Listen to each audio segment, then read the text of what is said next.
So long time no see. What I want to start with is the election results. So today Britain has woken up with a new Prime Minister. No, the same Prime new Minister. Prime They Minister. just elected him this time. Yeah. So if you'll allow me, I'll ask you who you voted for and whether you like the results. If not, why? I voted for Labour, and we have a Tory majority now, which is absolutely awful, in my opinion, but it's what the people wanted, so that's what they get. And it is fucking terrible. It is awful. Why is it terrible, you think? I mean, what does this mean for Britain and for its perspective with the Brexit deal? And it means that for anyone who's vulnerable, anybody who needs help, anybody who is marginalised or not in the centre or is in any way vulnerable, that they have a government who does not care about them, who does not care a jot for anybody with disabilities, for anybody with healthcare issues, for anybody who is not one of them. And yeah, that's scary. I think it's going to be a very uncaring government. But there we are. So you voted for the Labour Party? Yeah. Did you have good reasons for that? I did. I thought their policies were very good. I thought they were the only one who was taking the North seriously, and who were trying to listen to people who were not the mainstays of who normally gets listened to. That they're progressive, and they seem to care about people. Ultimately, that's not what people voted for. I think Brexit was the biggest issue, and it was a vote on Brexit. And that's what we had. You think that Brexit is finally happening anyway? It's going to happen, yeah, one way or the other. They have a majority. So for you as an Irishman, what does the Brexit mean? I mean, is it going to have any dire results or any dire effect? You're going to have a lot of Tories applying for Irish passports, which irritates me, because once they leave the EU, they're going to lose their travel privileges and their right to work in the EU. But good for them, they might have an Irish granny tucked away somewhere so they can get an Irish passport and then travel on that, which is the height of hypocrisy for me. But there we are. I'm not in a great mood, as you can tell. You are not in a great mood. You are very tense, and you seem quite unhappy with the results, to put it mildly. And honest to God, I think that there is a little bit of anger going here as well. Yeah. So given the results of yesterday's elections, which came out today, how do you think the image of London is going to change within the next 5 years that the Tories are going to rule the country? I would have no idea. The one thing you can always count on is that London is always going to be changing. So that's not going to change. So the makeup of London is going to change. Generally what's happening in the centre of the city, as in all other cities, you have rich people buying up all the property and kicking out the communities. But that happens everywhere. So that's not got a huge amount to do with the government. In terms of the makeup of people who are coming here, I think once the common travel area and all that stuff is taken care of, you're going to see a lot fewer people from around the world coming here. We are in London, in Soho, and we met 2 months ago in Russia. You did? So we did have a great interview, but again, so you called me English. I did not. In that interview. I did not. We cut that out. Rori Glison, and in English, sorry. Let's start over. Oh! No, Oh! I didn't want to say that. Yeah, start that again. Wow. Let's start in. Yeah. That was edited out. I did not call you on purpose. You know that it was slip of the tongue. Yeah. I was really, really tired, and We all worked now very hard. you are mentioning it here in the middle of an interview. because it was taken off the record.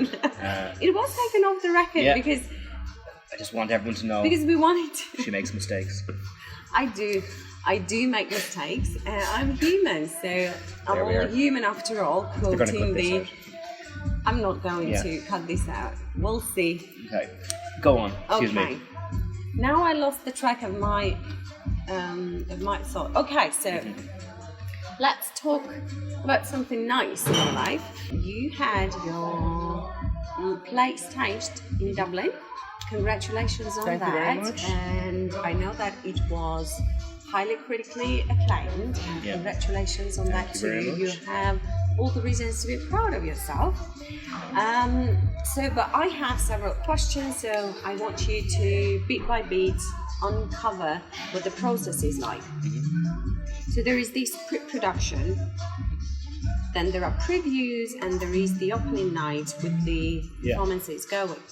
And there are a lot of people involved, like there is you as a playwright, there are producers, directors, actors, etc., etc.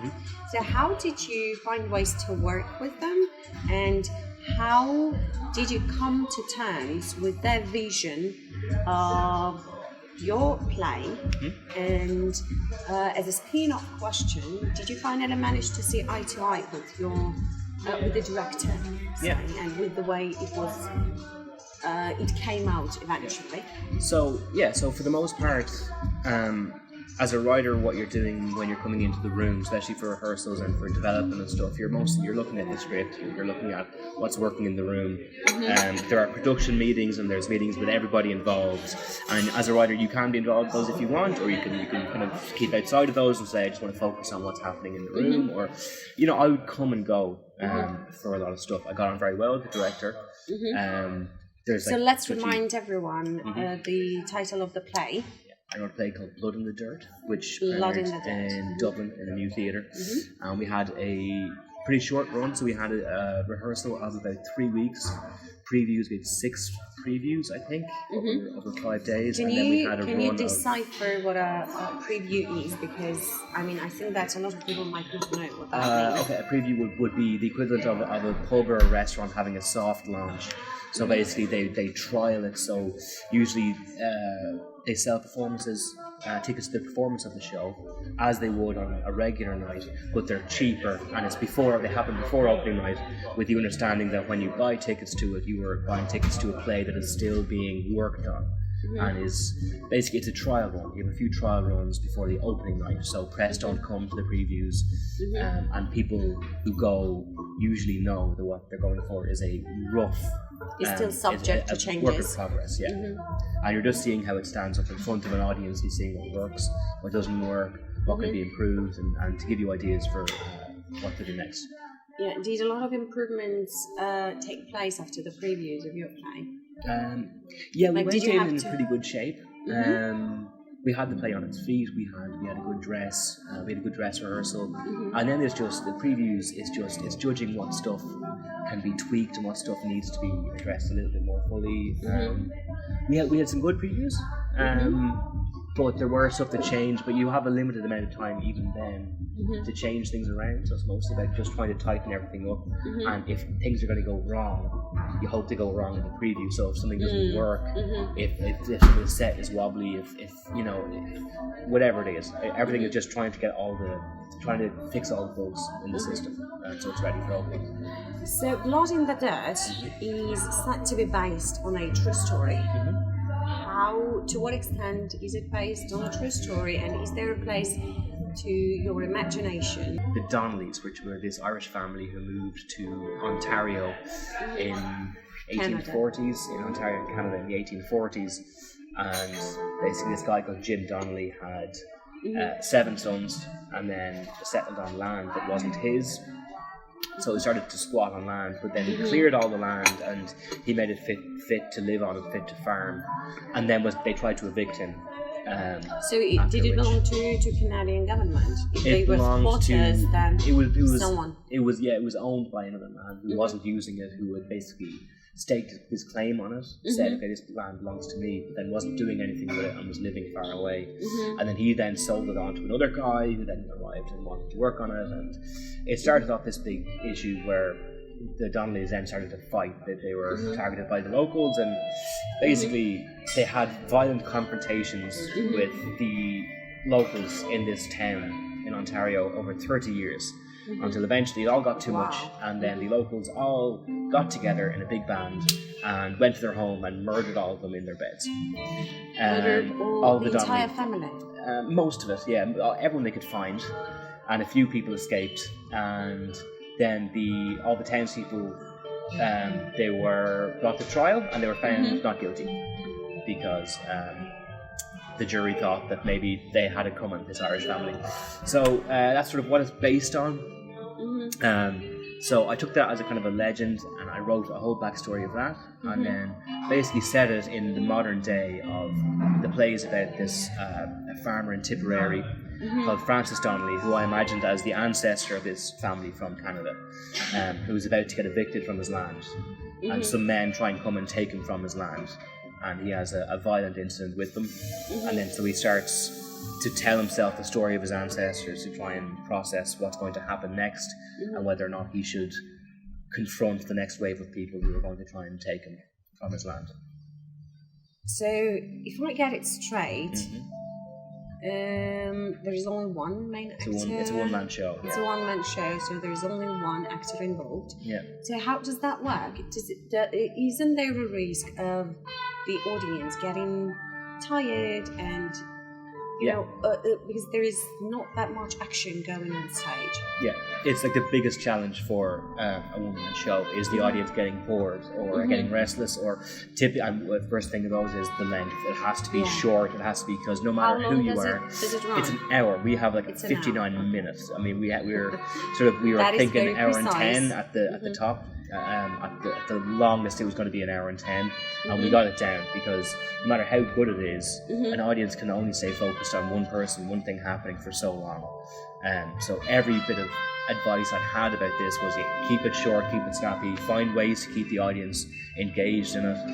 A lot of it is that is down to the performer, but also building a structure around it, with music and with set and with action and wave. That is quite challenging for the actor as well. Yeah, because he is the focus of their attention, and he's got to somehow be very fabulous in keeping that attention. Yeah. And walking the audience through the entire most actors won't do a one-man show because it's terrifying, because if things go poorly, it's only down to you. You're totally exposed. If something is falling flat, you can't remember your lines. If something isn't going well, you can't just hope somebody else is going to feed you your line, or you can't, just sort of run off stage. The hour is totally on you. There's nobody else that can be on.